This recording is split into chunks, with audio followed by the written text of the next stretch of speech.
Okay, hello everyone. This is the fourth attempt at this episode due to audio difficulties. If you can't hear me, please let me know.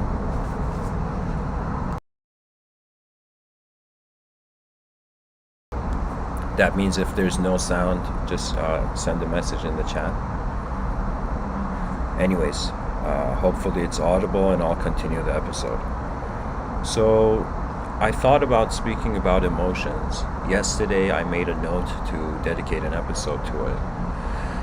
I have my own personal view on emotions and reality, and then I was also curious to know how in yoga and Vedanta, in Vedic thought, how they perceived emotions, even in Buddhism, Mahayana, and Theravada traditions. So this episode is dedicated to emotions,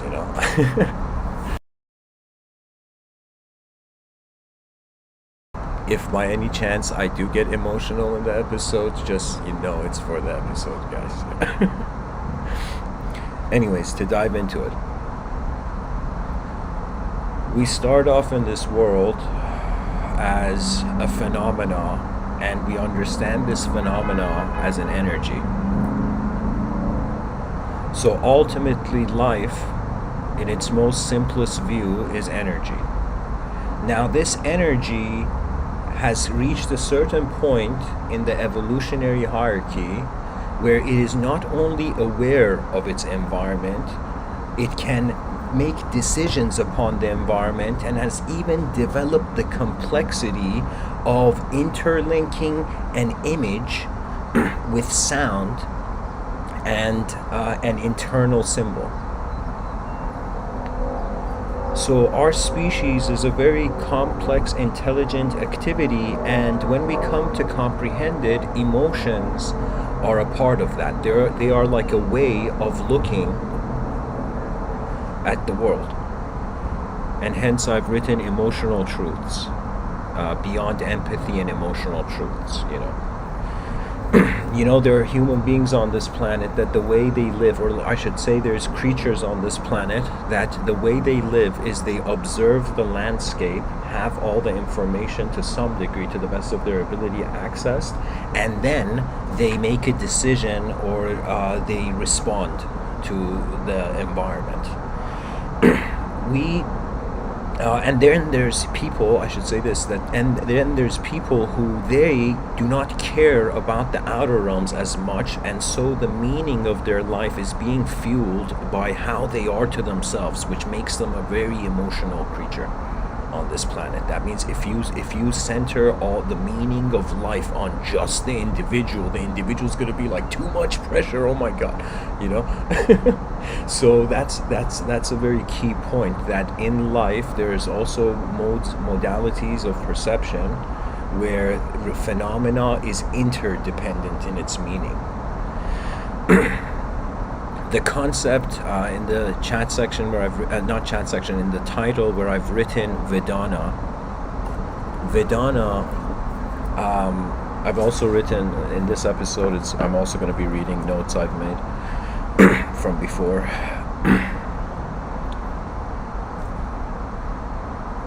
I'll summarize what I've said so far like this. We're an energetic movement. This energetic movement has reached a certain point of complexity. From this complexity, it has interpreted the world based on where the attention is. Emotions arise. That means if your attention is just in your on your body, if you feel your intelligence is just your biological body, the body is an important vehicle, but a driver in a vehicle is not just the vehicle. In the movement of the vehicle it is, but it is not just the vehicle. So there is states of being in life where the individualism, it becomes transparent through the realization of a collective movement. This transforms a lot of people's emotions, and it is also really one of the I shouldn't say phases, but one of those clouds you got to jump on, just leap from towards moksha, towards enlightenment, towards what was considered as nirvana. That means you have your emotions keep you as an individual.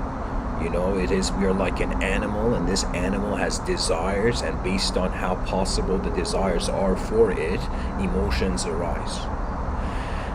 Now, due to if we were to go to the past view of emotions, so Vedana is defined as refers to the pleasant, unpleasant, and neutral sensations that occur when our internal sense organs come into contact with external sense objects and the associated consciousness. And in modern psychology, they call this hedonic tone, coming from the concept, from the word, from the idea of the pleasantness of life and the unpleasantness of life being superior information in a person's modality of living. What that means is it's as if like a hedonistic person believes in emotions like a religious person believes in symbology of God. It is similar. It is the same intensity of accepting the validity of reality in one state.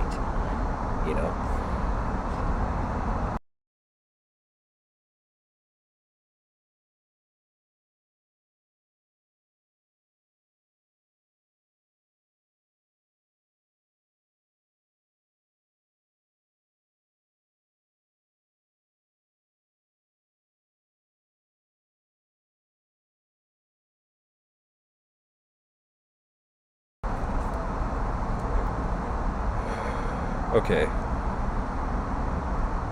So hopefully I'm still audible to the audience. Okay. So Vedana, this ancient Vedic term, points towards the hedonistic view, which is ultimately a duality. The cycle of karma, you can say, is a major duality. It's as if any human being who comprehends a state of being, listen to how I'm wording it, a state of being beyond duality, you don't have karma anymore. A different intelligent activation takes place. Because karma is a misunderstanding of a universal activity, really. That means it's as if the universe is intelligent. We think we are only intelligent, and then we think it's as if like we are a needle with a string attached to it, going through the space-time continuum, sewing our own manifestation in a certain way, weaving our own manifestation in a certain way. But I don't feel that is the case. And in Buddhism, like the Buddha backs this up, in the sense of interdependency. In the subtitle, you would see that I've said 12 links of dependent origination. This is also known as 12 links of interdependent origination. This is one of the most, I would say, sophisticated ways of looking at how emotions have arose and what they are. Pretty much, the Buddha was not just a dude who sat by a tree for a long time. He in some sense perceived how manifestation arose, and he was not alone, because prior to Buddha, the concept of meditation and enlightenment existed, but it wasn't in the sense that Buddha attained it.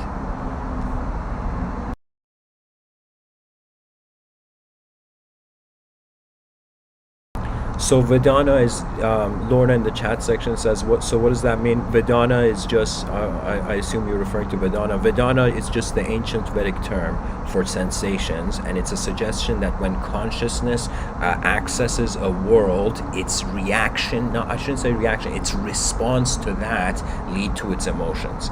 But the way that I can explain that properly is through the 12 links of dependent origination, but I'm going to talk a little bit about the context before I dive into that. And that's really the heart of this episode. So we are looking at reality through a dualism. That dualism translates in you can say modern psychology would call it the hedonic tone. Hedonism being a sort of pointer to our emotions ruling our lives, literally being the gods of our life. An emotion can destroy someone, and an emotion can completely build them. I have seen, like, we literally see this in movies all the time, where like in the halftime mark, the American footballers were in the locker room and the coach is like, holy shit, what I say to these guys? And the coach goes in there Al Pacino style, inch by inch, giving that, like, speech,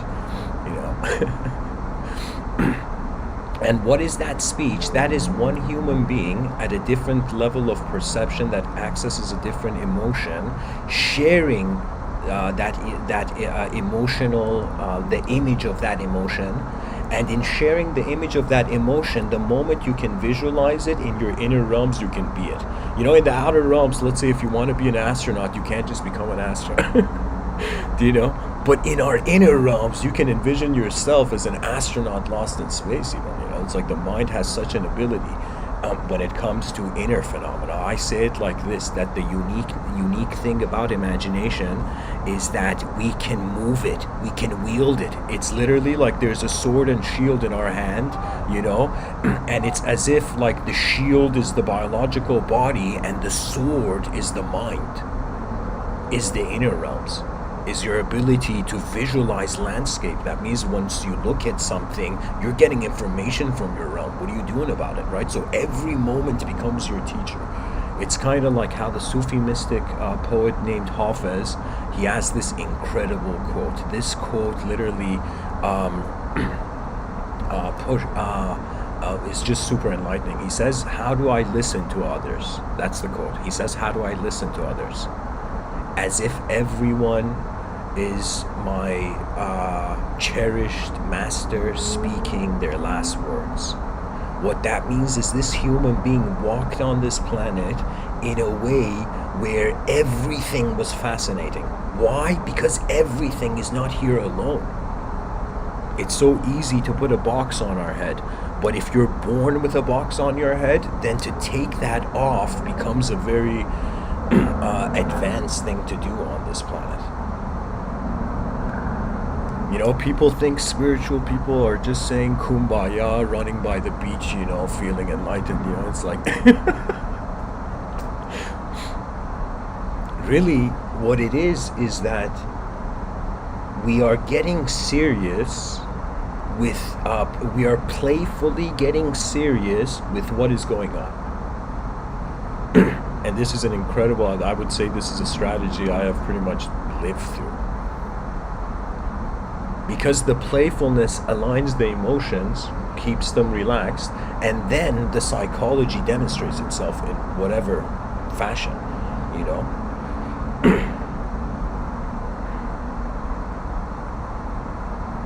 So beyond the dualism, that means if you're a human being who you have lived in this life, and let's say your heart has been broken, then fixed, and broken, fixed, your heart has pretty much been, let's say completely emotionally in this life, you have gone through heavy phases and light phases, and you've just had a roller coaster of emotions, let's say. So after some point in life, the question will arise like, okay, what is the value of these emotions? Are my emotions, is their value only in the expressionism of the creature? That means, are we emotional so that the body can animate? Or is it something that beyond emotions there is an intelligence? And what could that be if there is the possibility? Really, like, this is like the calling of knowledge towards the deeper mysteries of the realm.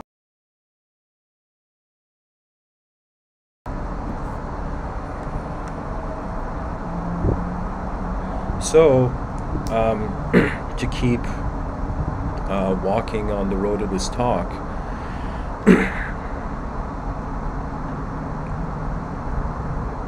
emotions and Vedana, the word, I guess I could kind of dive into the 12 links of dependent origination. So pretty much the idea of Vedana, pretty much people should, I feel they should have a good sense of what it means by now. So Vedana is one of the links in these 12, I perceive them as phases, but they're simultaneous in meaning. These 12 links, which I'm going to read for you, and I'm going to put the picture in case some people can't hear me due to whatever reason. I'm going to just post this picture here. This is a very important image to see. Just a second, guys.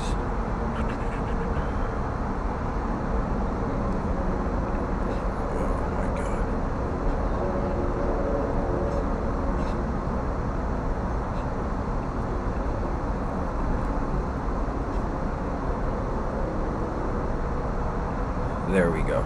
I think I found it. So this is very key, and pretty much I'm going to spend some time commenting on this.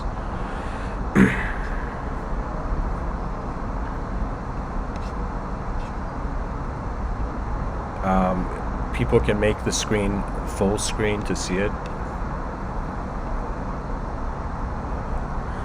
So, in Buddhism, through a cause and effect modality and human knowledge, even though our educational systems don't acknowledge this, but everything is geometric, everything has design. By only looking at the designs of reality, you access perception prior to emotion. So you can say geometry is the language of sight. So the 12 links of interdependent origination. So the first link, we say it is ignorance and formation. So Buddha, it's as if, imagine Buddha saying this, not knowing suffering, not knowing the origination of suffering, not knowing the cessation of suffering, not knowing the way of practice leading to the cessation of suffering, this is called ignorance. It leads to action or constructing activities, otherwise known as formation. So, to come into form is through the Buddhic angle being seen as ignorant. That means we considering that we were born as physical creatures is like an ignorance in Buddhic thought, because because before Buddhism, simulation theory had been accessed by the yogis. This is something where modern, I don't know how many modern scientists care to comment on, but there is something known as Vedic sciences, and what that means is different civilizations, different cultures at different points in history attempting their own, you can call it, just to generalize it in history, clarity approach. That means every era in history has looked at this endless sky and been like, what's going on? And that has been the meaning of life, you know. To even take this further, this character from this Japanese comic series known as Shingeki no Kyojin, some soldier was about to, they were all about to die, and the general is giving a speech, and the soldier says to the general, is all of this meaningless? Is our lives meaningless? What's going on if we're all going to die, you know? And the general says, no, it's not meaningless. Why? Because our meaning is living for those, being so advanced for those who will find the meaning one day. That means we have to plant ridiculously a large amount of trees, which we're not going to be sitting under their shade. And that's how civilization advances, so that the future has a greater chance or more resources to tackle the mysteries of the world.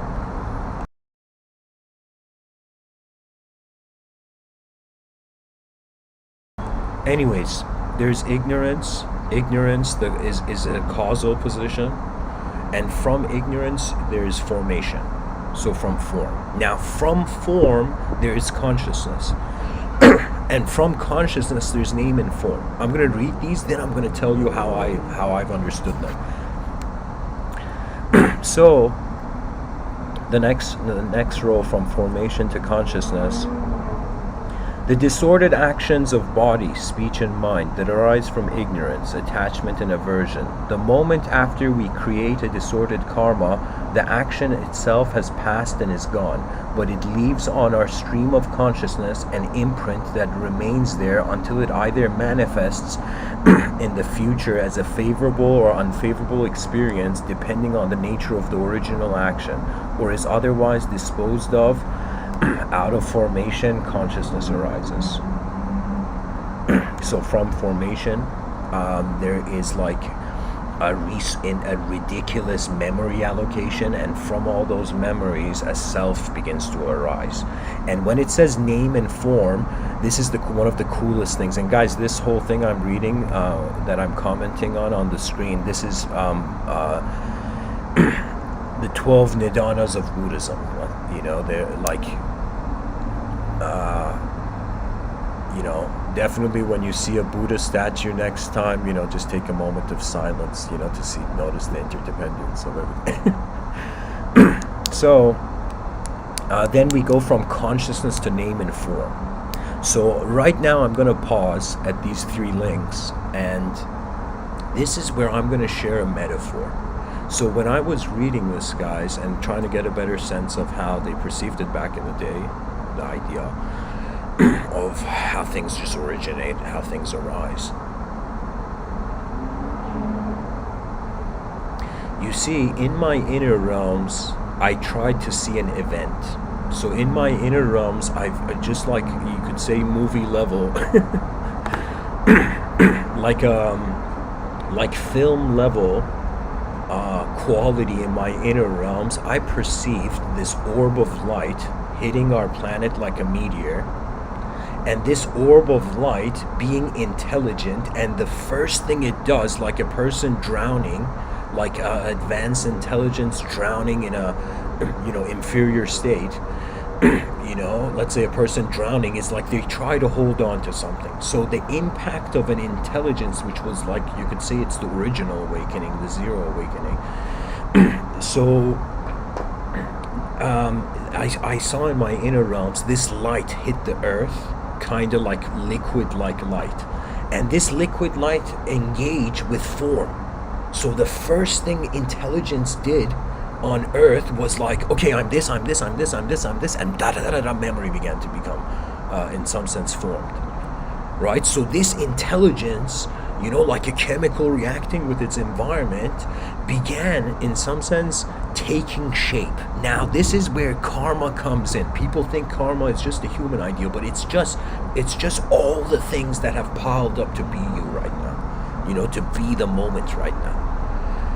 This is why karma is not in our hands, you know. It's not that it's not in our hands, it's just that it's just movement. So any person attached to movement, you have karma. It's just by design of the concept, you know.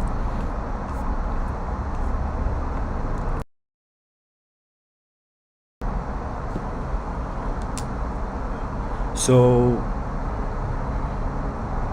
that was my observation in my own inner realms, where it was as if some intelligence without identity, as if not from here, you can even poetically say,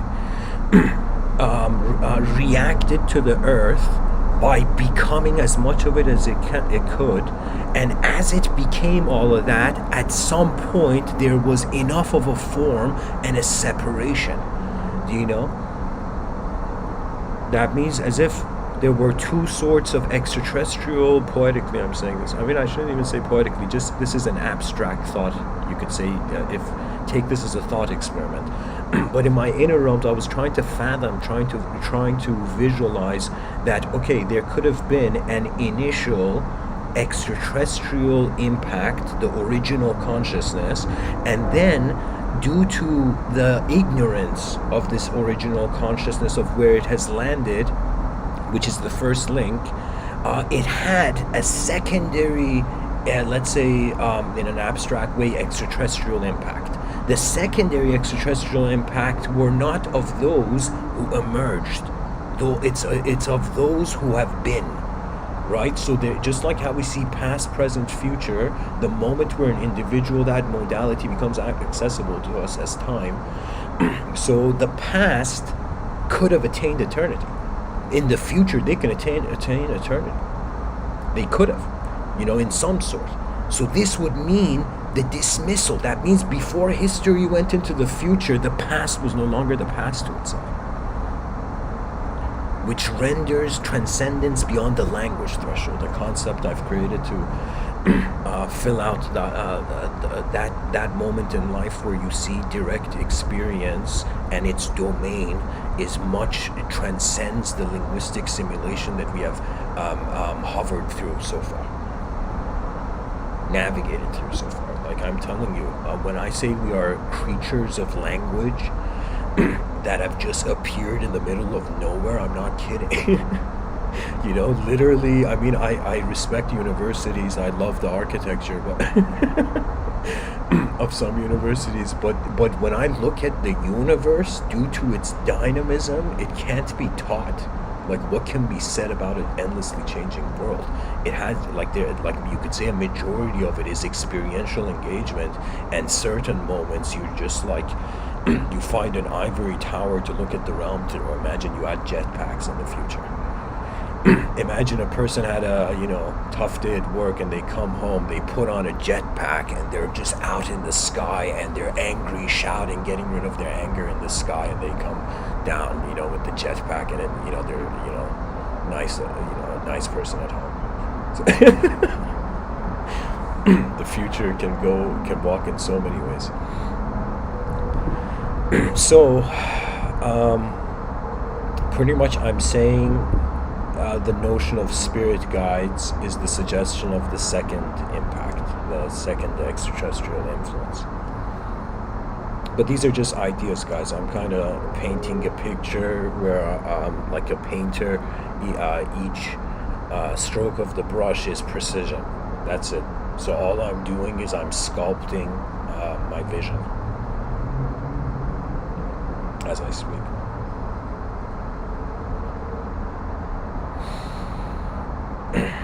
From ignorance, all that you can do is see form.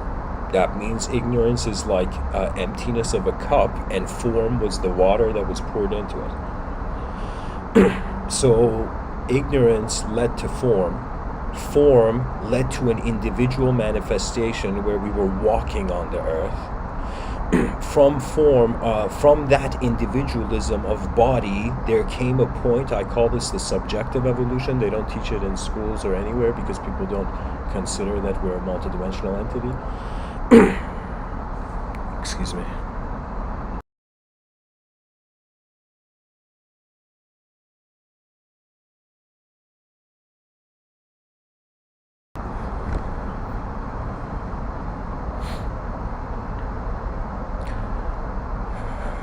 So anyways, from name and form, that means, let me read it here.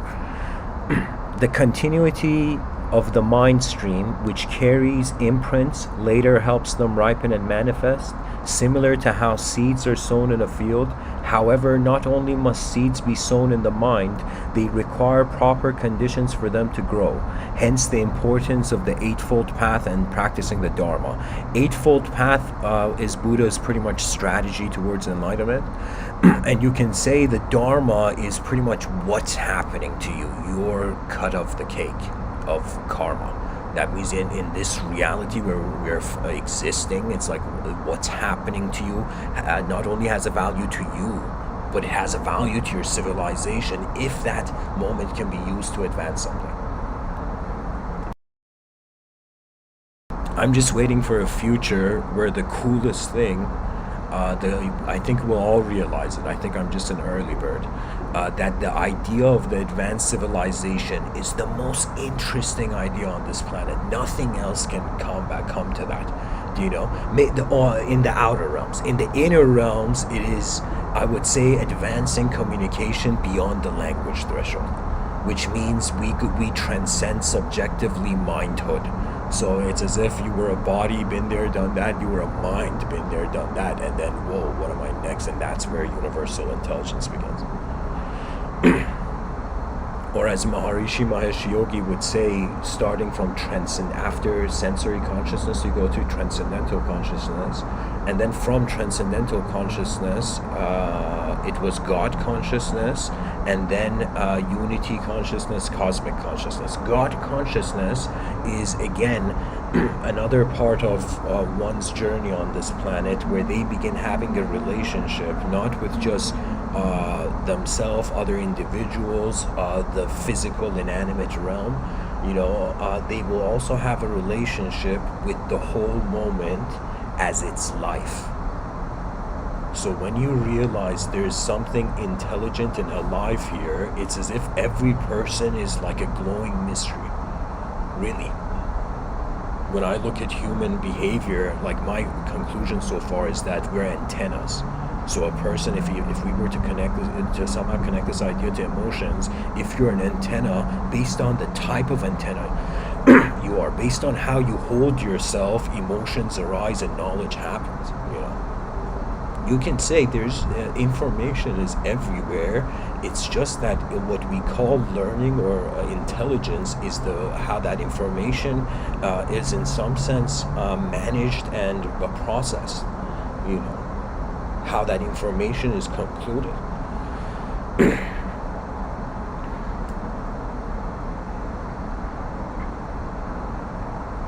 Through honest simplicity, a lot of emotional suffering stops, by the way. Through downright simplicity with your experience. There is something about that view of life that it's so big,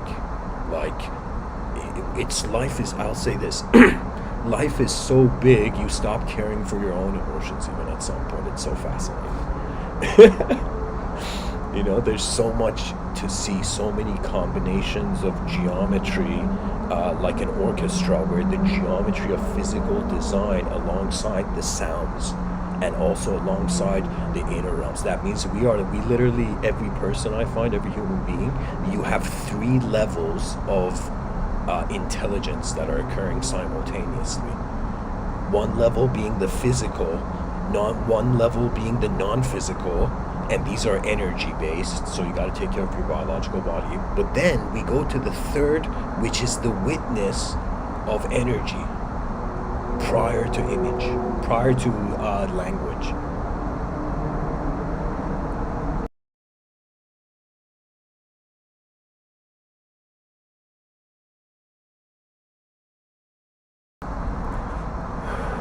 To continue towards the 12 links, because I could go in the direction I was going before,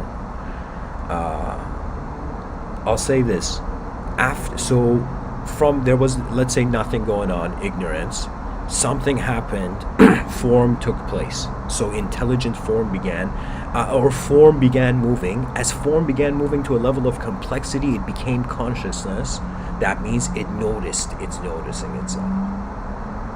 Can you imagine? That's like the first surprise. Consciousness is the first surprise in human history.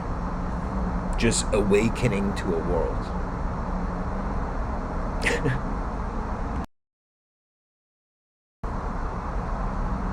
So, form, then consciousness, then individualism, which becomes which leads to the 6 senses. So then we are like, if somebody says before you can have a sense of smell or a sense of sight, you have to be an individual. So you can say our senses stop existing if we are individual. And it's not that they stop existing, the biological intelligence functions differently.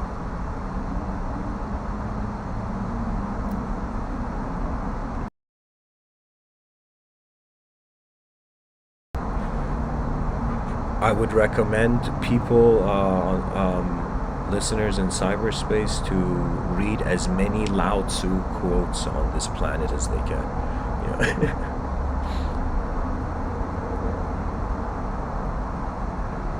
Our senses, armed with an abstract self, a subjective self, So a subject moving as an object, being aware of the environment, establishing the relationship of the environment to itself through senses. Really, it's the like our senses are the bridge between an object and subject. Our subjective being and our objective doing, our movement. From the six senses there comes, for the six senses it says, because consciousness arises, form arises, otherwise understood to be mentality or mind. These are categorized as feeling, perception, intention, and attention. So yeah, this is just saying that there needs to be a light in the room before anything can happen in the room. Before we can know anything happened in the room. So from the fourth link, we go to the six senses causing contact. It says from the mind or form, the six senses arise, including the eyes, ears, nose, tongue, body, and mind. It's from these six senses that the six consciousnesses are experienced. I think, okay. Aside from potential typos, the idea I find here is it's as if I maybe in my explanation of the previous steps I jumped a bit further. Pretty much the senses arise once there's there's consciousness in the room. Now the senses allow us to make contact, to be an individual that's making contact. Now this is where it gets to emotion. This is where Vedana is a link of these 12 Vedanas, you know. So it says, from the six senses as an individual making contact with the environment, then the reaction, the aftermath of our contact with the environment leading to is our emotions, our feeling. And it says, because the six senses have arisen, they are now able to interact with the world and contact arises. Okay, and then from feeling to craving, because contact arises, feeling arises. Feeling, that means, is the effect of our engagement with the realm. And then it says there is a tendency to crave good feelings and avoid bad feelings. This is craving. So this is ignorance. This is really where the Buddha is giving his speech. This is the state of consciousness that that the Buddha is, what's the term? The sutras are being shared. So, and the lotus is unfolding. The collective lotus, the collective enlightenment. Okay, yeah. So craving is modern society. Literally, our society is based on our craving. Literally, like if we didn't have any craving, like what would the poor marketers do? You know, like marketers would be out of jobs. You know, and you know we gotta, you know, honor them, right?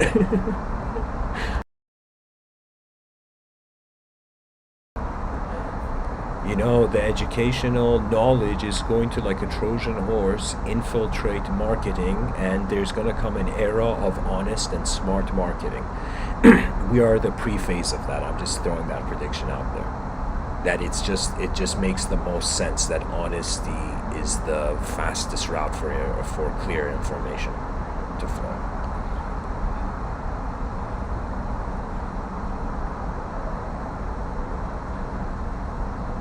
So we're living in a world where there is a desire. There's all kinds of desires. There's even a desire to not have a desire, and that's really like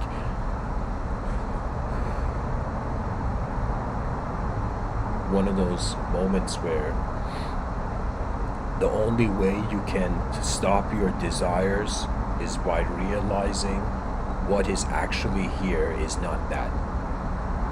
This is literally, like you can say, the oldest trick in the book. This is the enlightenment algorithm that through direct experiential observation in an instant, the natures, that means it's an instant. People think they have to go meditate. I mean, meditators, sure, you could meditate for as long as you want, but the whole point is, like, the antenna has to receive the accurate signal and function.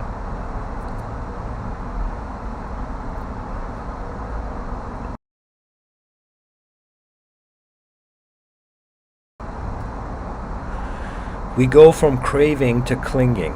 That means after there was an expressive intelligence, and then this creature engaged the world, the result of that engagement was emotion, the first wave of reaction to the information, and then that led to abstract work. So the mind has something to do here, right? If we didn't have our inner realms, like, what would the mind do? The mind would be like, you kidding me? You know.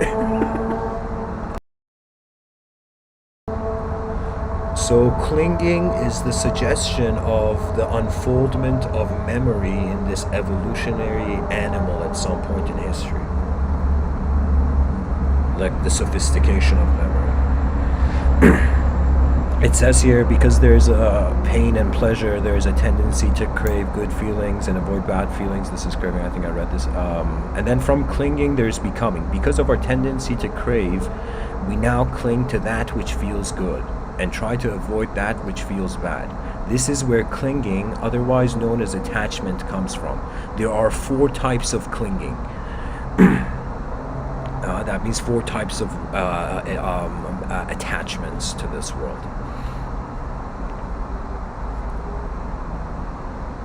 We have sensual clinging. That means, for example, those who smoke cigarettes, that's like what's happening there. Then we have view clinging. Clinging, another term in previous talks I've shared for it, is ideological possession. That means, don't think it's just like mythological or like supernatural entities that can access the verb possession. A person can become possessed by their past to miss out on their future. And based on how strong your inner character is and how afraid ultimately it is from the emptiness, you know, your mind displays itself. You know, there's a saying that says the mind is a lousy master but a great servant. But for a creature that doesn't know they have this advanced intelligent mind, this mind that's activating intelligence, then you have to serve your mind, which is another way of saying you are helping your own self by trying to understand how your eyes work. And this is a solo quest.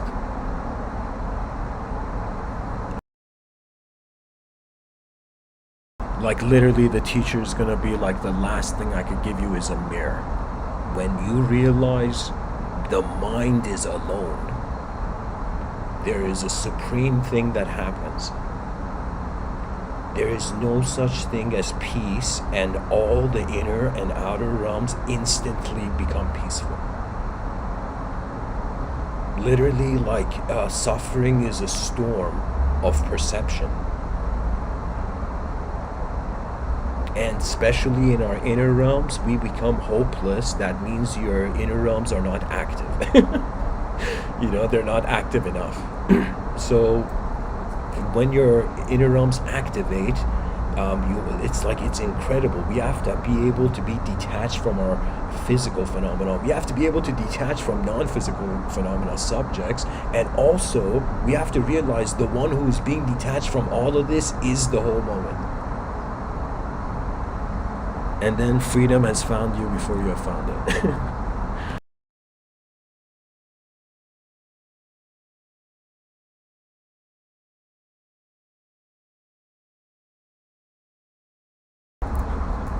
So to continue reading this, because of our clinging, at the end, so we had sensual clinging, view clinging, practice clinging. You could get stuck in, like you could say a workaholic is, or a karma yogi, like they can get attached to a certain behavior.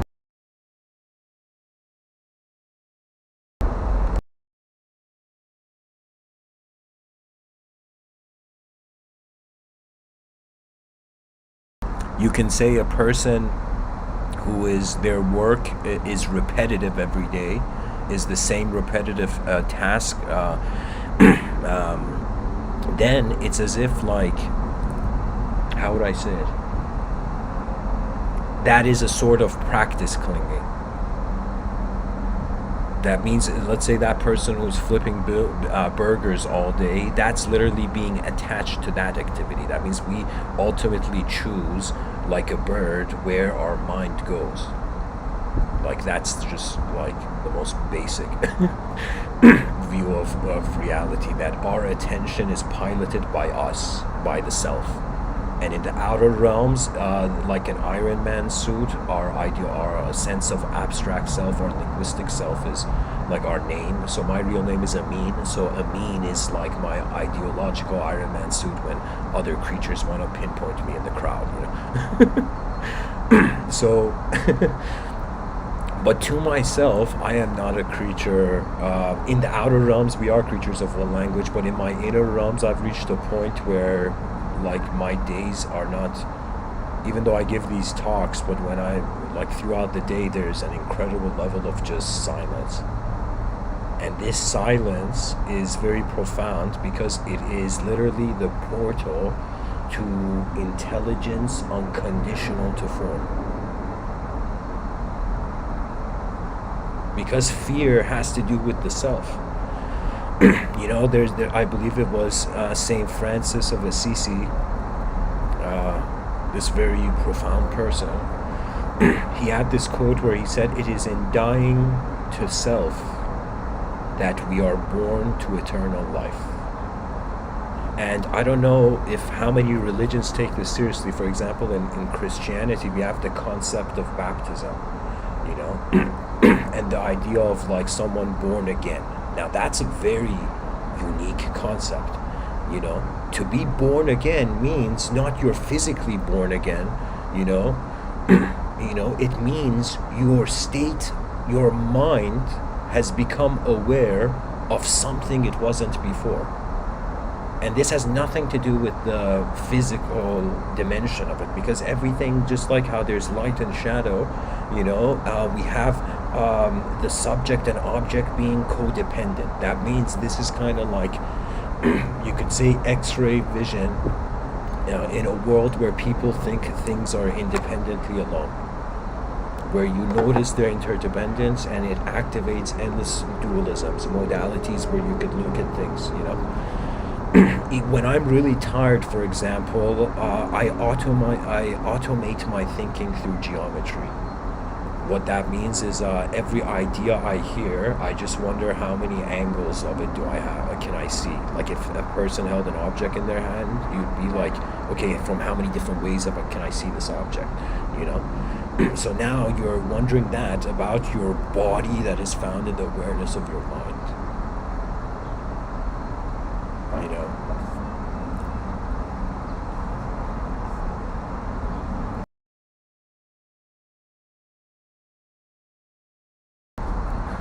Anyways, let me finish these 12 links before Buddha gets mad.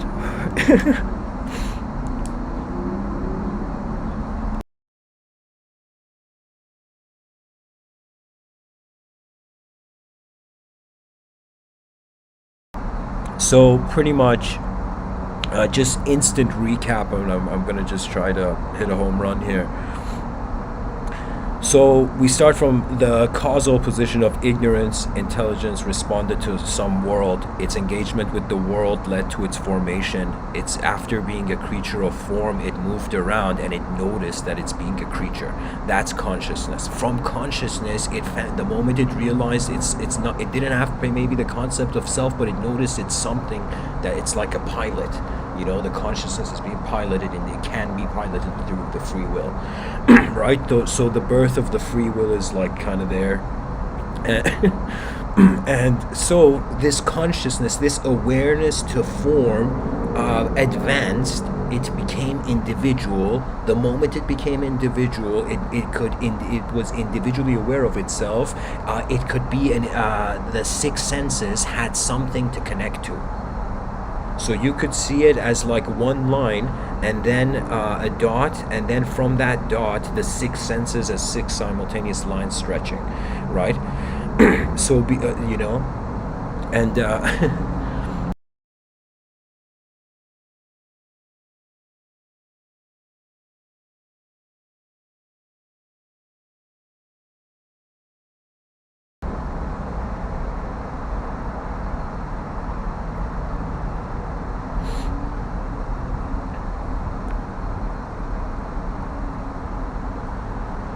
eventually, this sensory perception formed entity made contact with phenomenology. Its reaction, what it received from the phenomenology, ended up becoming its feelings, the reaction, and then the craving came from the attachment to the phenomenology, and then you become your attachment. So pretty much it's like the maxing out of your attachment through ignorance. That's pretty much how evolution is rolled, Once you become something, you are defined by it. You can't stop being it, or whatever. I don't know how else to say it. Like, your attachment is your definition. People who are attached to land, we call them patriots. People who are attached, to just, let's say just any sort of attachment, because literally it's like an all-you-can-eat buffet of perception, endless ways you can engage the moment. Even if one person doesn't know how to do something, they can even fathom that in some part of the planet someone maybe knows what they're doing, and they're doing it. And through a collective context, it's as if the possibilities are available. In any action, anything can just go forth, and it's designed geometrically and being interconnected to everything. It's as if consciousness connects meaning.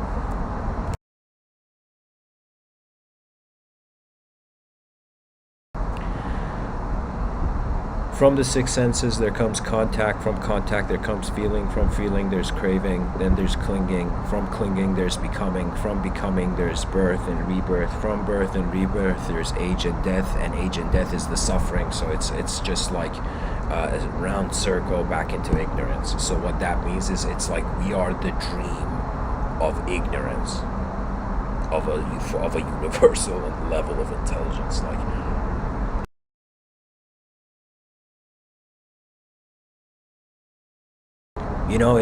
it's like also similar to the idea where some have said God, they believe in God, but they also believe God doesn't know where it is. That means as if like ignorance is not just for the human being. And even though our definition of God is that which is all-knowing, so it can't be ignorant, right? But in some schools of thought, of how human beings have attempted to throw language into the sky, like.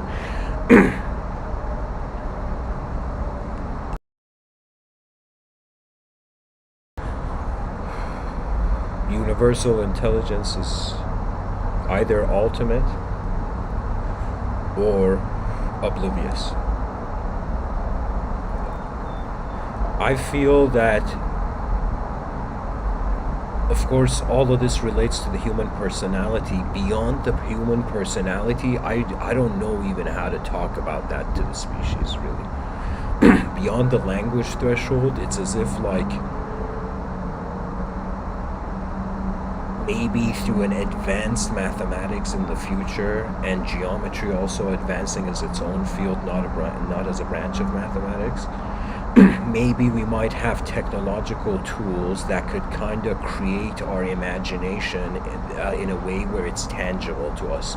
So in the future, there could be the potential of people actually living in their imagination. That means, like, imagine you come to your home in the future, and whatever you're imagining your moment to be, like, it becomes that.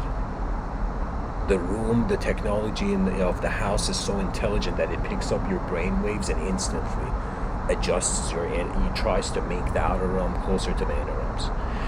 And this is the source of poetry, by the way, because it's all about just a sort of sine wave, a sort of curve that is going from known unknown. This is the rise and fall of civilizations, by the way. When civilizations rise, we are a known entity. We are conscious. We know things, But then the whole way life is designed is you're going to the unknown. So the earlier in life you find contentment with the unknown, the more of a undistracted, undisturbed self-inquiry you can have in what is actually going on, both as you and the universe.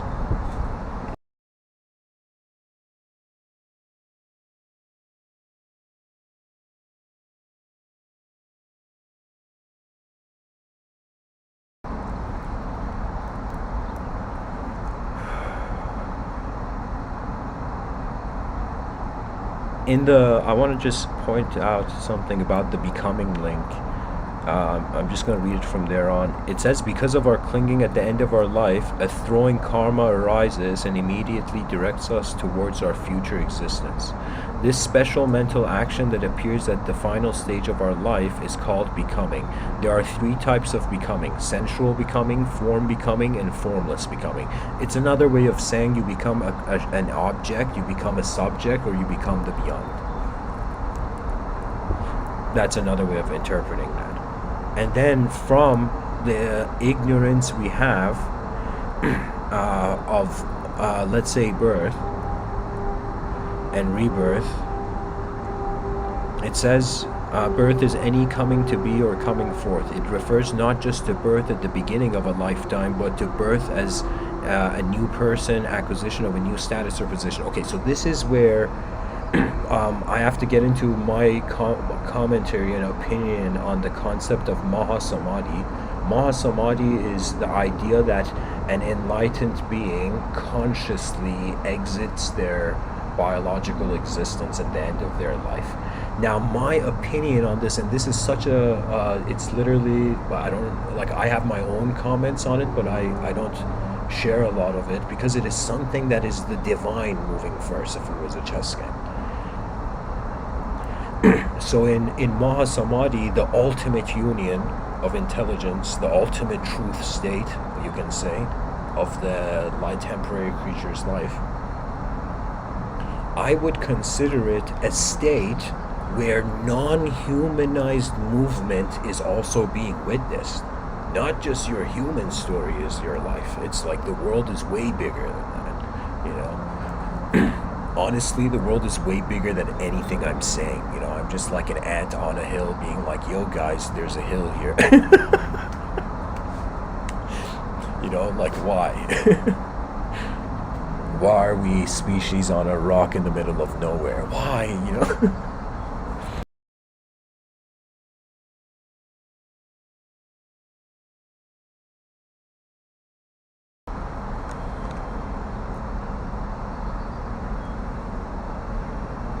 Finally, from death, from I would say a state where we exit, and this is a state where, you know, I feel all human beings notice death's doorbell, you know, in life.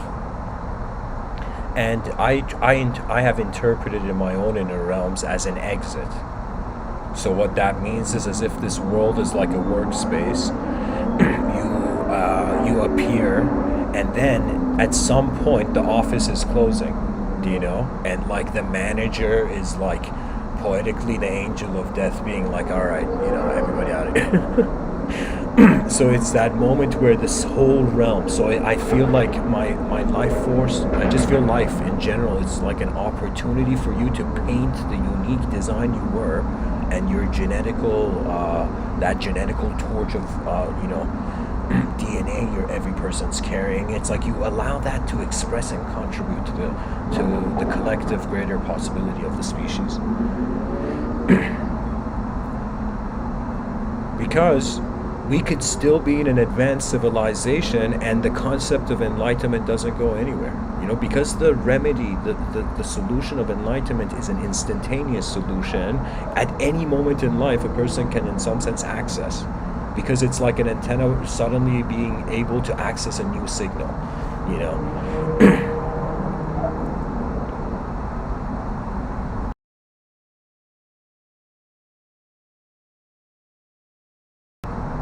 Finally, the last passage. All this produces the aging process, the 12th link of the chain of interdependent origination, which eventually finishes with our death. We are all trapped in the process of repeatedly circling on the wheel of birth, aging, death, intermediate state and rebirth, it is not something special that applies to only a few beings or something that happens only to others. It is a process that embraces every one of us. We are caught in cyclical existence and experiencing the 12 links every moment of our existence. It is very important to contemplate this. If we become fully aware of this constant process of evolution, we will come to a correct realization of the problems of samsara. So this is where, I totally respect whoever made this random picture I found on Google Images, whoever made this, endless high fives to you. But the issue is the last sentence is pointing to the yogic mistake. It's pointing to how enlightenment, if misused, can be a trap, That means the concept of enlightenment, it's one of those things where if you don't believe in it, it's an unnecessary concept to have. If you don't feel there is an ability of a creature to realize exactly what's going on here in accordance to nature's truth, not man's truth, and even beyond emotional truths that justify the free will's motive, there's so much more that really, if somebody says, Mr. Within, stop talking, I'll be like, I understand, man. Yeah, I can totally see, what you mean. And continue talking,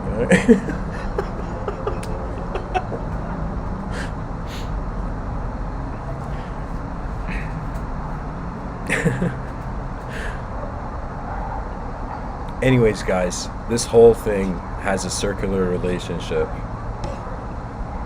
And that tiny Buddha statue is pretty much sitting down, contemplating that, right? So that's the 12 links of interdependent origination. And got that out of the way.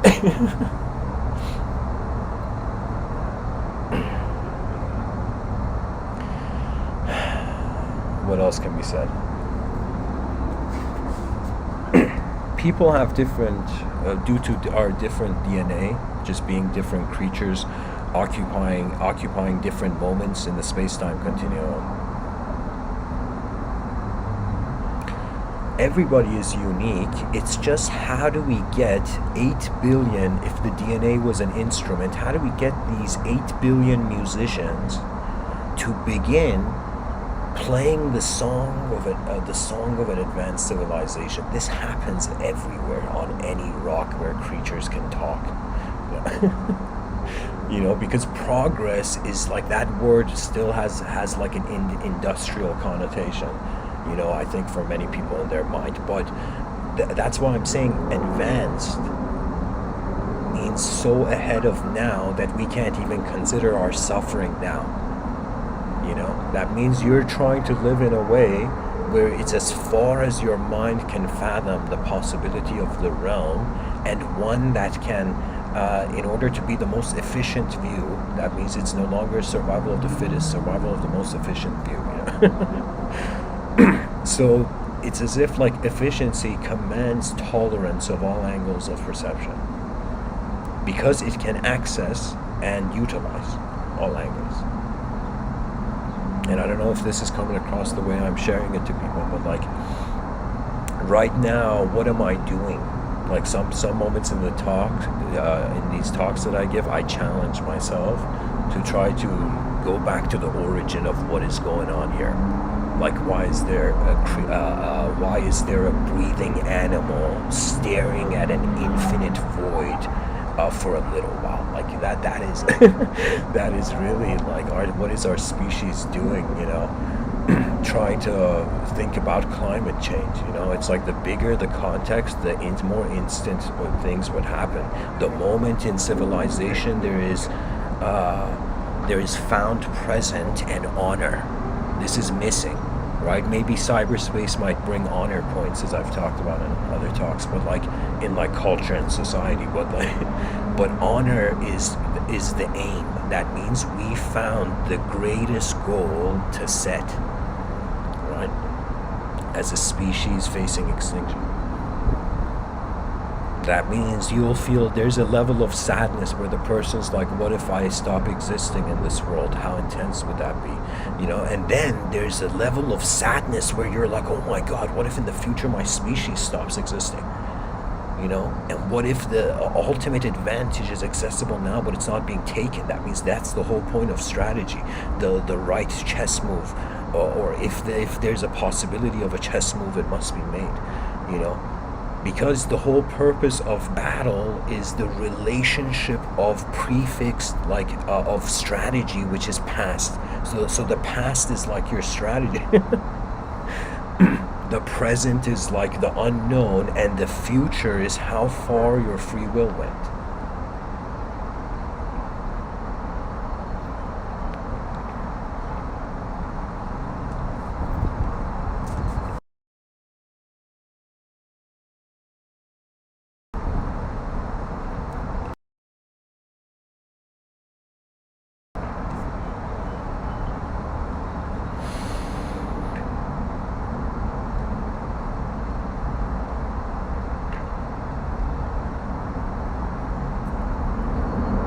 Honestly, though, there is something to say about love being a transcendental emotion, and how this theme is very necessary for the cultivation of the inner realms of the future generations. Now, how it needs to be actualized, that means how do we get 8 billion creatures, selfish, self-centered creatures, evolved animals into trying to move beyond a sort of ignorance. The ultimate strategy is to give the highest value possible. That means I honestly feel, and of course this is my just from my corner of the world's recommendation, I feel that honesty saves time. And so imagine like a company that has gone bankrupt, and instead of misleading its employees, that company in some sense just honestly briefs. You know what I mean? That means it's just the human connection that is necessary for us, that, how would I say it, like when we communicate, something is maintained.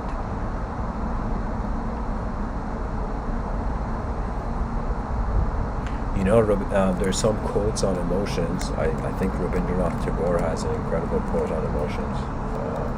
Let me see if I can find it.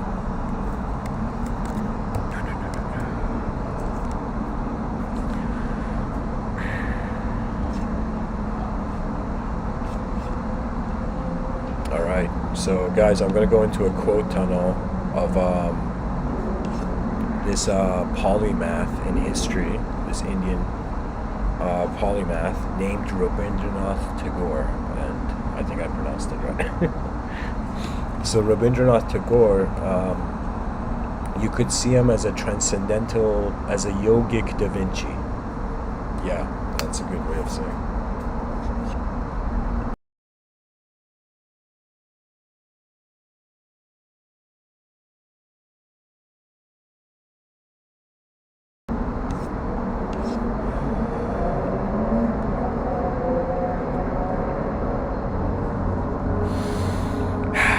Enter the quote tunnel.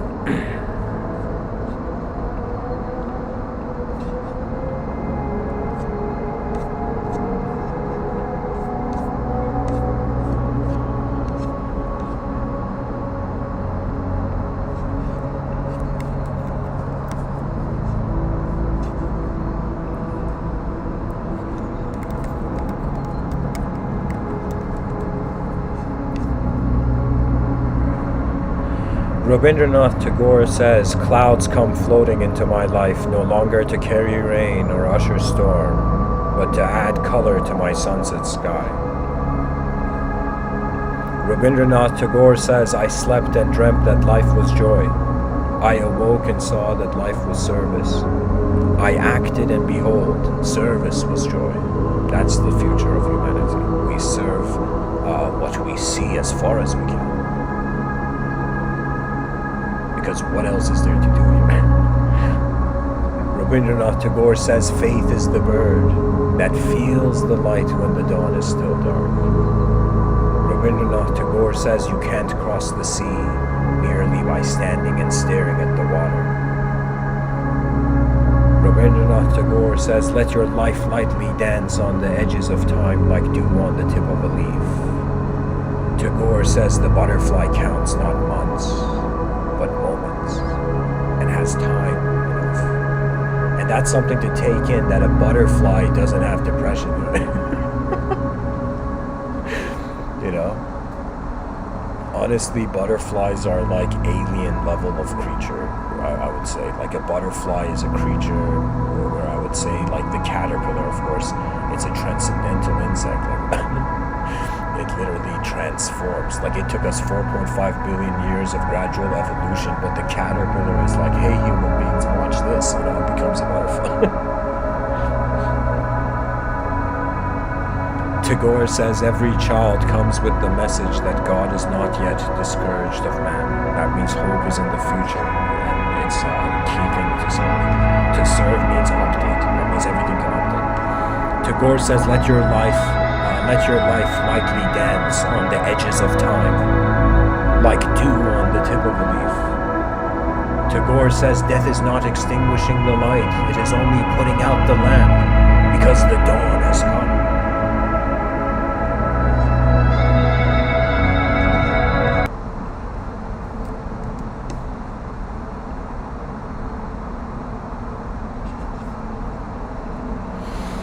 Tagore says, beauty is truth's smile in a perfect, beauty is truth's smile when she beholds her own face in a perfect mirror. Tagore says everything comes to us that belongs to us if we create the capacity to receive it. Tagore says trees are the earth's endless effort to speak to the listening heaven. Tagore says what is art? It is the response of man's creative soul to the call of the real.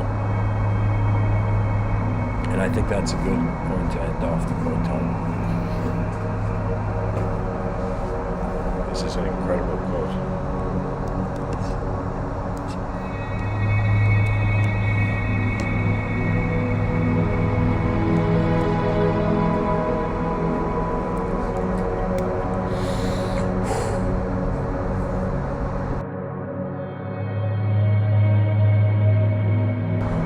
Heavy words from ancient souls.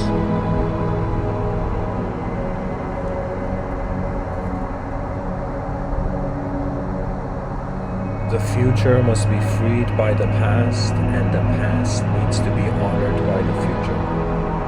And then time travel is unnecessary. That means it's as if, imagine a time traveler comes back to 2021 right now from 4021. And the person comes from 4021, it's like, I gotta change the timeline, or we're in the future, it's gonna be messed up, you know. And we say to that, let's say, time traveler, that you could have just changed your mind rather than building a machine and trying to break the space-time.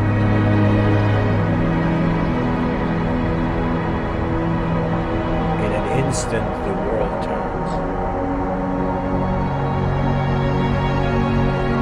Emotions are just interpretations, but they are also divine signals. That means divinity 100% has an emotional component, because it is the shock factor in any moment of life where unknown intelligence moves before unknown intelligence. What that means is if something moves and you don't know why it's moving, that's the unknown based on your sphere of knowledge. Excuse me. Before your sphere of knowledge, it's like, how would I say it?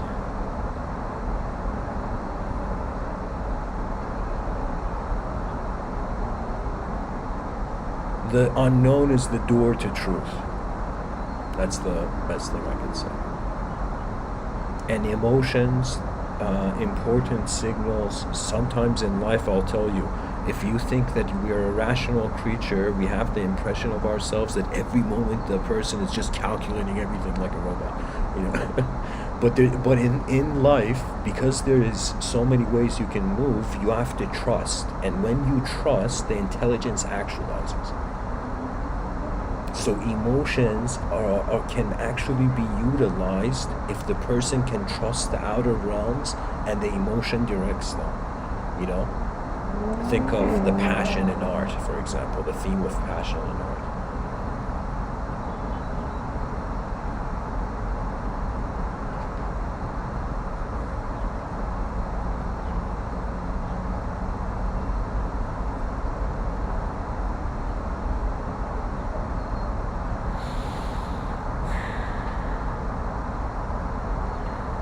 Empathy, if we don't advance it from our inner realms, if we don't choose to be more observant of our emotions, ultimately our emotions become ways the environment manipulates. I have found this to be valid, not in all cases, but in reality, we're not like living in a world where we trust, right? There isn't that easy trust. Imagine if 8 billion creatures could completely trust each other, and then there was just this freedom. You never had to worry about crime because the ultimate task of the civilization was found, you know? Because in the future, if we build sky cities, this is something I'm saying in my idea of civilization 2.0, like, if we build sky cities, then there is no population problem. And because there is no population problem, and it's inevitable, right? We have to build sky cities to such an advanced caliber that we even create empty sky cities in case other species try to reach that level of evolution, you know? Future is as fascinating as we care for it. When I look at, in any moment, let's say a person feels suddenly sad. Now, this person who's feeling sad, they have three angles, right? You're either sad because of something that happened in the past, you're either sad because of something that is happening in the present, or something that will happen. Literally, there's three levels to all emotions, even happiness too, you know? There's a present type of happiness, that whole YOLO mentality of youth. And then there's like a sort of past happiness where in the past their lives were simpler, they had much, way more graceful relationship with nature, you know? But when you look at the future, our future happiness is in being advanced. That's it. That means it's like all like the only thing that any motivational speaker needs to say is just like, hey, we're here once, let's do the most advanced thing. It's like, oh my god, millions were enlightened, you know? Really, it's just alignment of our attention to the most meaningful thing we can do.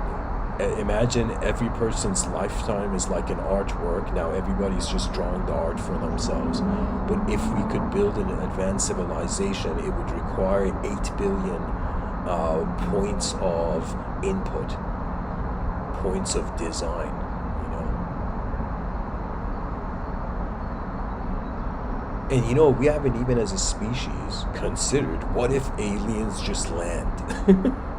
We have never considered this, you know. We're not even, we can't even, like, we are so ignorant of our own intelligence as a species that if extraterrestrials came down, they'd be like we are vulnerable to, like, you know, mental invasion, you know. So we don't even, like, we have to advance communication to that level, you know, where all educational systems just smarten up and they're like, okay, the whole point is to have advanced, able human beings, and when it comes to morality, is that person a good person, bad person, instead of judging and the person living with this being thrown around by their past emotions, the person actually is, what's the term, spectrumizing their emotion. They are perceiving multidimensionally what is happening to them, That means imagine someone is sitting on a couch and then they're like, something's off, right? They feel like something's off. They look everywhere and they're like, okay, everything seems normal. In the outer realms, there's nothing off. But then the person thinks, what if like somewhere in the world something chaotic is happening? And as an intuitive person, I'm like feeling that. You know, and then the person's like, no, maybe it's not that. Then the person realizes they sat on the remote controller. Something like that, you know. So it's one of those things where there's levels of just information entering our sphere of awareness, and we engage, we respond to that. And it's all just, do we care for conscious management or not? Does the species care if we attempt the most incredible thing we could do here, or do we just live peacefully, water gardens and like enjoy cyberspace? It's like, what do we do here? There has to be a greater vision for everything. This, not that there has to be, but even if there isn't, like, you'll see the most interesting thing is for there to be a vision. As if, what do you do when you notice emptiness? You have found an incredible room to begin your great work. A lot of my own insights, if I can be very honest with, like, to just say it directly to the viewers, have come from moments of pure emptiness. It's so strange too. In those moments, it's like I sit down, and the way you sit down for meditation is not to like pay attention to your breathing or like trying to like be in the exact posture. The idea is, it's like a meditative state is when the body becomes completely still. So you sit in a way in your meditation where your body like everywhere, like your body doesn't need to move anymore. Right? And it's recommended that you keep your spine straight when you sit, right? So let's say somebody goes into that state. In that stillness and emptiness, there is a strange freedom and horror. But not a horror, a strange, kind of shock. Like mystery, like awe, A-W-E. So what it is it's the end of meaning. Literally, you as an intelligent phenomena, your mind stops moving. Not that it stops moving, but the thought stream stops. And not that it stops, it's like you pushing it with your free will for a moment stops, and you're just observing the moment in stillness. From that moment, then, once the free will, like the ripples on a pond, has settled, then you begin accessing what I would call poetically true sight, or nature's secret, or nature's state, true state.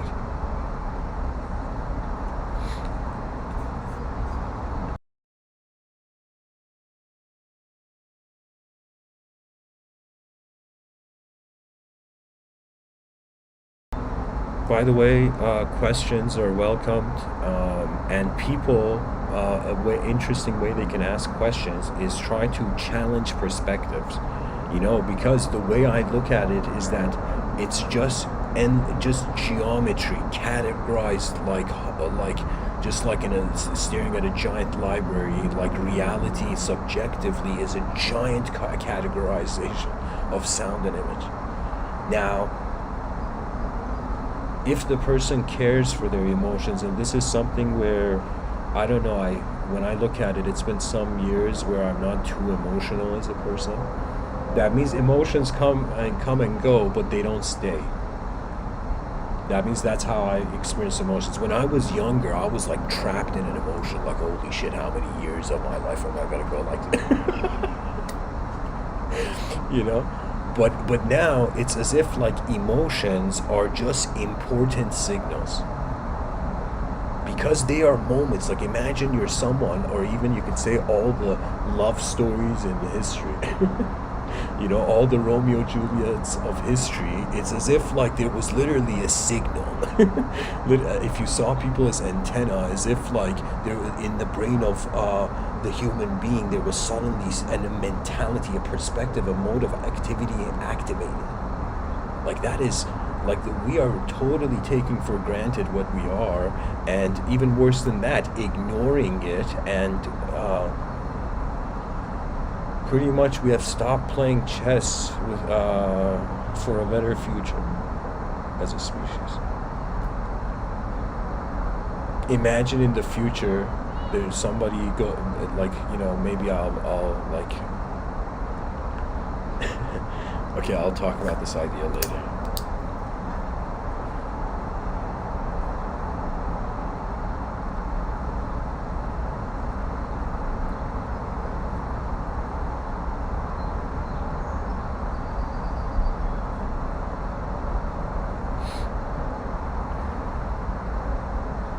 Everything is the world contacting you directly. Observation can be simple. How I pilot is when there is complexity in my moment, I find simplicity so I can observe that complexity better. Whenever there is simplicity, I'm stuck in a desert of simplicity. Then my mind moves towards complexity. And you begin appreciating your attention like one of those Chinese soap operas where there's a magical sword where the owner of the sword only can wield that sword. You begin appreciating your intelligence in various levels, right? And all those people who write diaries, they have been indirectly doing this. Like, I don't know if people know this, but anyone who's written a diary, it's like you've written raw expression of a human creature. And for the future, that has value. Our minds are not a thing, so they can't be little or big. They can't be good or bad. They're just intelligence activated, just engaged with the realm. In moments of emptiness, I laugh because what else can you do when change happens? Like when change happens in any way, it's as if like whatever you were doing, you're like, oh man, the world changed,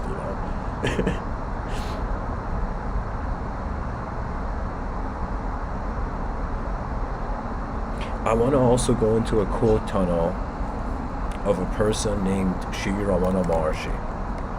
And I feel his quotes share perhaps a very important insight on the nature of what we are here.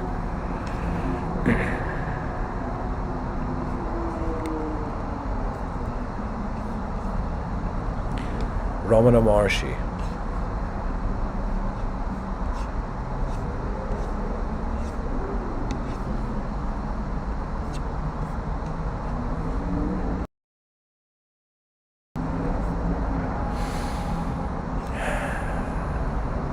Let come what comes. Let go what goes. See what remains. No one succeeds without effort. Those who succeed owe their success to perseverance. Ramana Maharshi says, who am I?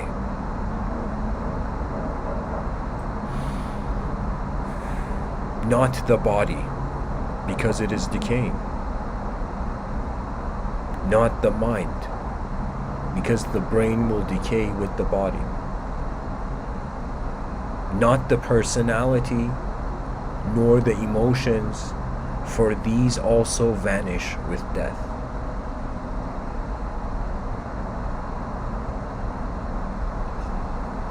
And that's what I'm trying to get to. The journey of our minds point towards an physical exit. So based on the type of intelligence you perceive yourself, you live not with emotions of unreal events, because a person can become super emotional in their inner realms when they get offended. So a person who gets offended as if they're looking at the world in their own way, and that's not being honored. and so that person's inner realm goes wild. I've seen this. Anytime I've seen an angry person just, freak out, I just see one person locked in their own world. And the only thing that needs to be said to an angry person is remember yourself. Because the past can make decisions for us. The future can also influence our decisions, our opinion from the past. And literally, like, what's happening when someone talks about the future? A creature's throwing the past at the future, and the future's throwing something's back. And the future is ultimately unknown, so we're throwing image at, like, an invisible, like, space.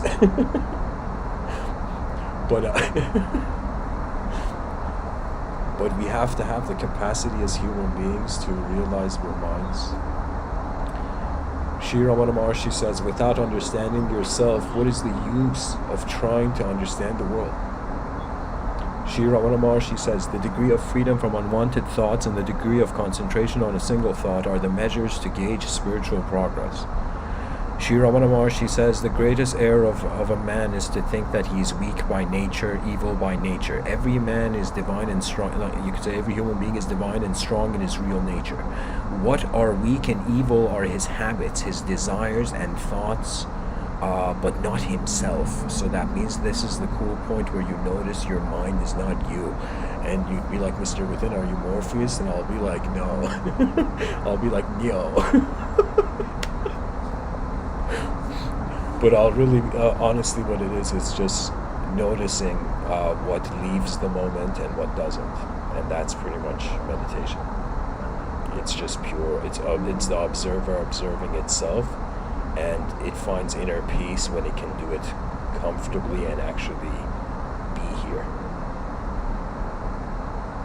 Because once you're here, then based on the stimulus that approaches you as the waves of information of how the world happens around you, your engagements that take place, the mind, the subconscious begins throwing strategies out, like, free sample, in a grocery store, like those, food stands, like they're free samples, in a busy store. The subconscious projects. And if we stop judging how our mind projects itself, but also be conscious of how the environment is alive too, because this is the most important thing in psychology, and anybody who in some sense they feel they have fragmentation in their psychology. Your psychology is fragmented ultimately based on not who you are, or what you think you are. It's ultimately based on how you're viewing the context of the world. So if you're living right now in a very simple and incredible world, that's the context of the world. Whatever you say is, in some sense, that context suggests it. If you're someone who says, oh my God, everybody's cruel on this planet, everybody, we're just wild animals, like that's the world you're living in. And if you're a transcendental entity, your attention suggests not where you go to, because location is a temporary experience when the body exits. So it is in some sense what you are while you were doing things in this life. That awareness is key. Sri Ramana Maharshi says our own self-realization is the greatest service we can render the world. Sri Ramana Maharshi says the real is ever present, like the screen on which the cinematographic pictures move. While the picture appears on it, the screen remains invisible. I call that the inner realm. Stop the picture, and the screen will become clear. All thoughts and events are merely pictures moving on the screen of pure consciousness, which alone is real. So pure consciousness is a non-ideological, beyond language, direct experiential contentment with the realm before time could shape a story. It's instant. Now, when we say here and now, like people look at Eckhart Tolle and like this very profound New Age motivational speaker, and they're like, what a gentle, calm human being. But people don't realize he's gently saying here and now. We are all here. And now what? You know, it's like a sudden, it's like a response to the realm and its activities. And if you are an advanced being, multidimensionality is a strategy for the outer realms. Truth is beyond man's consciousness, in the sense that an ant may not understand why a politician gives a speech. You know, an ant, like an actual ant. You know, so there could be that scale of difference between us and truth, right? So if there is potentially those levels which ancient thoughts, ancient texts suggest, right? So we chill out and we implement in the outer realms best existential strategy possible, fathomable, and then in the inner realms you align. And this is where the creativity of life is. This is where the free will spreads its wings.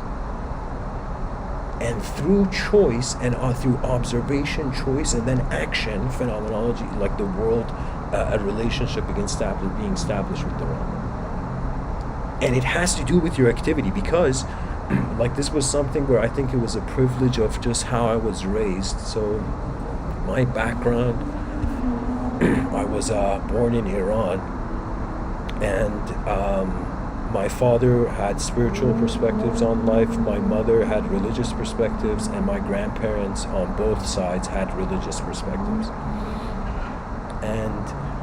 And Iran was just by nature a country where its law is like a 6th century ideology. Like that's how the country's running itself, right? So it's like a country that is religiously filtered, everything that people do in it. Which is kind of like, you know, outdated, what, you know, life moves in different ways. But anyways, so when I was young, the idea of religion was not bad. This is like pre-global incidents that made human beings fear each other. This is like a sort of the view of religion was fundamentally like something to like shared to me in my youth as like, be a good person, God is watching, God made all of it, like, all right kid, function with this mentality onwards, you know. And so with this mentality, it's based on your sensitivity, where an idea at one phase of your life could be meaningless, but another phase of your life becomes incredibly meaningful, right? And so because our brain updates, like every day we wake up, it's like we say it's a new day, that means there is no such thing as a self-belief. Like, what self can we believe in a changing world? Like, how can we even have beliefs in a changing world?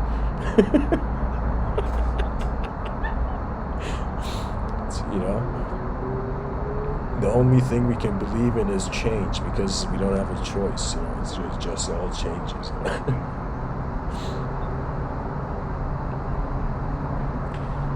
The idea, the religious mentality, made me early on in my life feel as if the ultimate was watching the temporary. That subconsciously was like part of the view. And because God was watching, every moment of your life felt important. Do you know? Not in the sense of just sin or the absence of or good deeds or whatever. I'm saying in the sense where in my youth I felt like God's in the room watching. Like that's the whole what religion is trying to preserve in the mentality of the future generations. Now that God in the room, because it is beyond man, anything man does cannot explain it. But in certain religious views, they had this view, like, you know, like for example, in Indian thought, in Vedic thought, like Krishna, God manifested into human form, you know. In Greek mythology, like Zeus came down to earth, you know, and for example, you can say in Islamic context, it was something similar. You know, where it's like that's the whole idea of revelation they had. Similar with Christianity and Judaism. That these are revelations where it's like a universal intelligence is having a relationship with one of the creatures on this rock. and it was so intense that right now, even though religions, were around the 6th century, like it was like the monotheistic religions, it's as if it's incredible how far that ideology has echoed.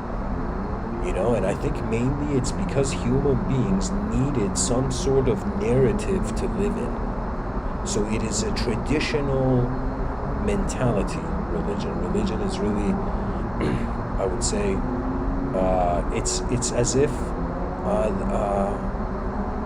it's these are truth simulations, ladies and gentlemen. All language creates an atmosphere for truth. The issue is that man wants to have a relationship with the world, and that relationship, if the person thinks they're a thought, will of course, join whatever institution that's smiling at you better. But if you, in some sense, see something that the whole moment is truth, not just you, then life changes. Then mysticism begins. And mysticism is looking at this life and literally not having an opinion. You're just a moment watching. You're a candle lit in a universe. And your awareness is the glow of your mind. So you're listening to me in the waking state, and so many, there's going to be emotions we can't even fathom in the future. Do you know? And an example of that would be like a time traveler dying, a time traveler going in the past, and the arch enemy of that time traveler, for example, attacking the ancestor of that guy, and the guy is going to stop existing if the ancestor doesn't exist. So if the ancestor doesn't exist, he can't even have an emotion. But I don't know, the inner realms are here. Everybody has their inner realms, and this is a really long episode. I'm going to read a few more Ramana Maharshi quotes, guys, and then I'm going to end it off. Ramana Maharshi: it is the higher power which does everything, and the man is only a tool. Sometimes I feel like the free will is like an employee, and the free will is like, what do you want me to do, boss? And the soul is like, I don't know, run free in the world.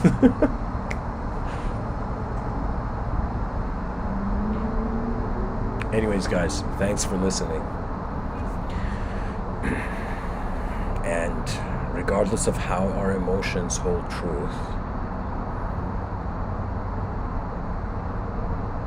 the world is alive. There is no robotic Rubik's Cube-like algorithm to it. It's just alive, as we are being. The educational system needs to focus on the existential position of the human being. And an advanced civilization would treat human beings as a tourist. We're all tourists here, to be honest. It's like, who are you? I'm a tourist on Earth, just relax. That would be the best thing to say if aliens were invading Earth and they were like, who are you? And you're like, I'm a galactic tourist, okay? Relax.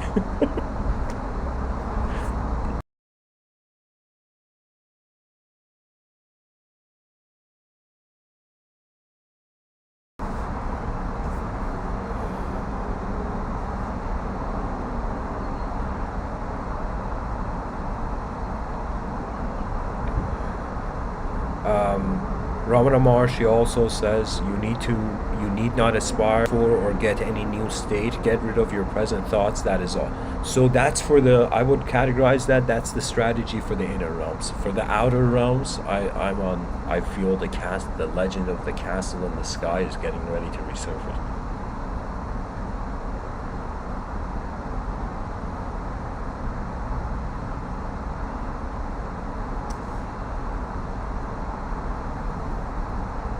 Ramana Maharshi says, time is only an idea. There is only the reality. Whatever you think it is, it looks like that. If you call it time, it is time. If you call it existence, it is existence, and so on. After calling it time, you divide it into days and nights, months, years, hours, minutes, etc. Time is immaterial for the path of knowledge.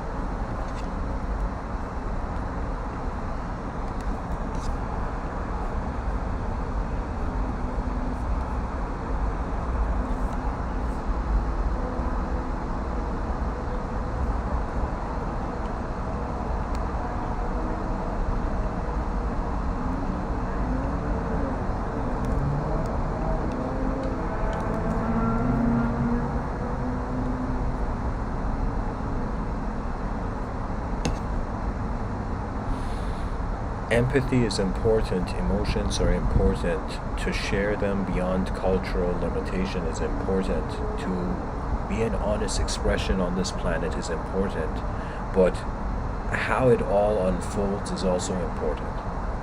And so unless people and the leaders of all countries begin entertaining a multidimensional perspective, there will never be enough room for the others to adjust. So it has to be a situation where all nations, like kids in a classroom, all the kids in the classroom decide to join the soccer team of like the universal school, of the planetary school. And then it becomes a situation where it's as if there is an aim, and imagine the might of all nations, like allies running into the battlefield against the unknown future and potentials of extinction of our species. Like, that's the biggest deal. That's the most important thing to respond to.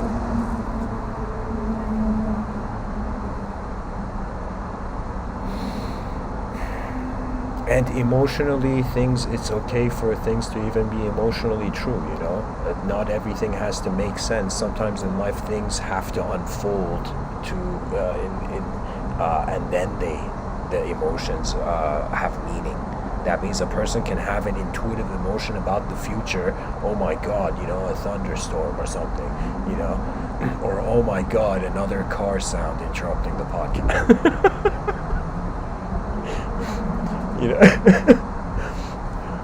So a person can know what's coming and how what's happening to the moment if they can be present as the whole moment. And I feel there's no greater spirituality than this, and I follow the school of thought where the soul doesn't have a personality, like it goes beyond that. So this is the opportunity of our existential circumstance on being on a rock that is not so close to the run to be nihilistic toast. And it's not so far to be frozen, and the atmosphere and the equators positioning are very unique. It's something as if like the universe, it's as if the universe hasn't given us an ability to know exactly what it is, but it has given us the impression that it wants us here, because this is the experience that's happening. This is the beginning of what I would consider divinity, which is when your inner realms and outer realms, like a sword and shield, are put down on the ground for a moment, and you watch life like an eagle flying in the sky, not limited by a branch of knowledge. There's two ways to be free. Either you got to do so many things and then suddenly be free, or you were free from the beginning and you need to remember it. And this is why, someone in India told me to say Jai Satchidananda. Thanks for listening. A comment to share for what has happened with the channel. These episodes are live streamed public, but they become for members. Members are, the new episodes are for those, they will all be released in 2022, but they are here for those who care for the project effort, and so I've tried to make it as convenient as possible. So that's pretty much it about that. There's a video dedicated to this too. But anyways, thanks for listening, guys, and I think I will stop distracting this Buddha statue which the gods are staring at, Thanks for listening, and